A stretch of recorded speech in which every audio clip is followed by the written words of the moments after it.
Good morning, good afternoon, good evening, everyone. I would like to start with a quick show of hands. How many of you checked your phone within the last 30 minutes?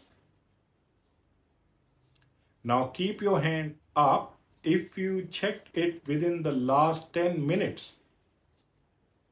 And be honest, how many of you actually checked it while walking in here today? That's what I thought. And I'm not judging, I did that too. We live in a world where a small rectangle of glass and metal has become arguably the most indispensable object most human beings have ever owned. More than a wallet, more than car keys, for many people, more than anything else they carry.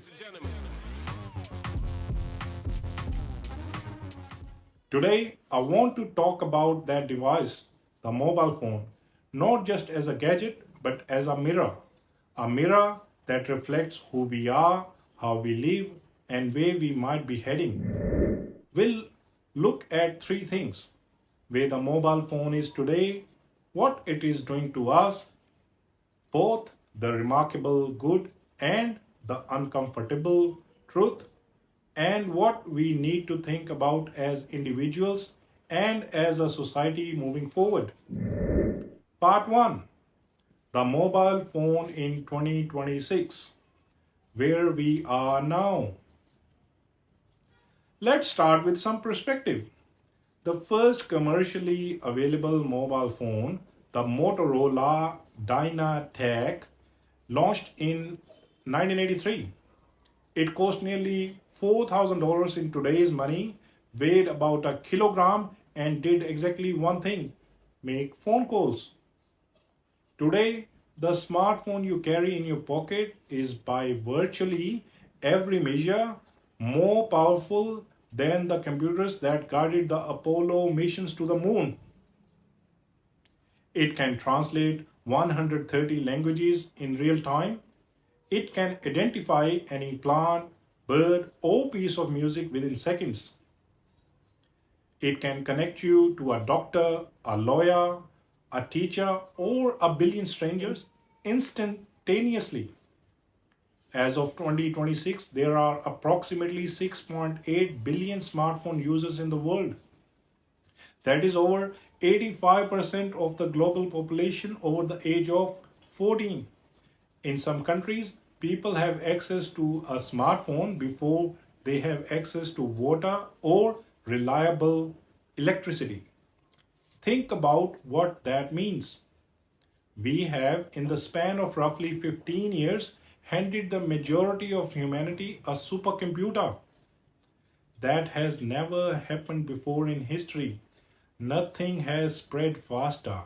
Not the printing press, not the television, not the internet itself. What the modern phone actually is. It's worth being precise about what we mean when we say mobile phone today, because the term barely captures the reality. Your phone is a camera, and for most people, their primary or only camera. The computational photography on a flagship device today can produce images that professional photographers of 20 years ago could only dream of. Your phone is a bank. Mobile payments, digital wallets, cryptocurrency access, billions of people, particularly in the developing world, are accessing financial services for the first time through their phones. Your phone is a health monitor. Heart rate, blood oxygen, sleep tracking, fall detection, ECG readings. Devices are beginning to detect conditions like atrial fibrillation before people even know they have them. Your phone is a library, an entertainment system, a navigational tool, a news broadcaster, a personal assistant, and increasingly with the rise of AI, something closer to a thinking partner. and yet we still call it a phone. The mobile device of today is a platform. It is infrastructure. It is for many the primary window through which they experience the world. Part 2. What the mobile phone is doing to us. Now, here's where it gets interesting and a little uncomfortable.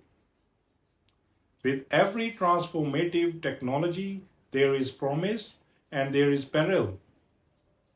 The mobile phone is no different. But because it is so intimate, because it lives in our pockets and our beds and our bathrooms, its effects on us are unusually deep. Let me talk about both sides honestly. The remarkable good. First, the good, and it's genuinely remarkable. Connection across distance in ways that were impossible a generation ago. People are staying connected across geographies, cultures, and time zones. Families separated by migration can now see each other's faces every day.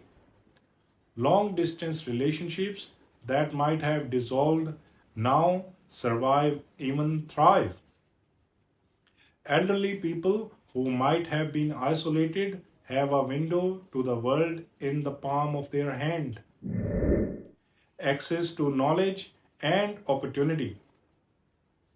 A child in a rural village in Kenya or Indonesia with a smartphone and internet access can learn calculus, learn coding, watch university lectures, and access the same knowledge as a student at a top school in London or New York. That is genuinely astonishing equalizer. Economic empowerment. Small businesses owners who would never have been able to advertise, sell, or reach customers beyond their immediate community can now run entire enterprises from a phone. Farmers in developing countries use apps to check commodity prices, find markets, and avoid being exploited by middlemen. Gig economy workers, for all the complexity that raises, have found flexibility and income through their devices. Safety and emergency response. The phone in your pocket is, in many situations, a lifeline. People have survived accidents because they could call for help. Domestic abuse survivors have been able to document evidence and reach support services. People with medical emergencies have been guided by paramedics in real time over the phone. These are not trivial benefits. They represent real improvements in millions of lives. The uncomfortable truth. But we also need to be honest about the costs, attention, and mental health. The average person checks their phone between 80 and 150 times per day. We spend on average over 4 hours a day on our phones, and for younger people, that figure is significantly higher. Research has consistently shown a connection between heavy smartphone and social media use, particularly in adolescents, and increased rates of anxiety, depression, loneliness, and sleep disruption. The always on nature of these devices means we rarely fully present, rarely fully resting, and rarely fully focused. There is a particular concern for teenagers. The adolescent brain is still developing. It is more sensitive to social feedback, more vulnerable to comparison, and less equipped to manage the relentless stimulus of a social media feed. We are, in effect, conducting a massive, uncontrolled experiment on an entire generation, and the early results give us reason for serious concern. The attention economy. It's important to understand that this is not an accident. The apps on your phone, the social media platforms, the games, the video streams are engineered by some of the most talented behavioral scientists and designers in the world to capture and hold your attention. Every notification, every like, every infinite scroll is designed to trigger a dopamine response to keep you engaged because your engagement is the product being sold. You are not just using your phone, more precisely, the apps on it is using you. Misinformation and polarization.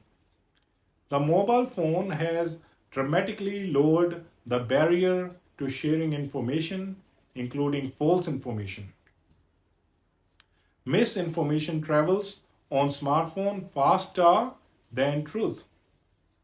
The algorithms that curate what we see tend to show us more of what makes us emotional, more of what confirms our existing beliefs, and less of what challenges or complicates our thinking. This has contributed to a world where people in the same city or even the same family can be living in completely different information realities. Privacy and surveillance. Your phone knows more about you than any other entity on earth. It knows where you go, who you talk to, what you search for, how you sleep, what you buy, what you look at, and for how long.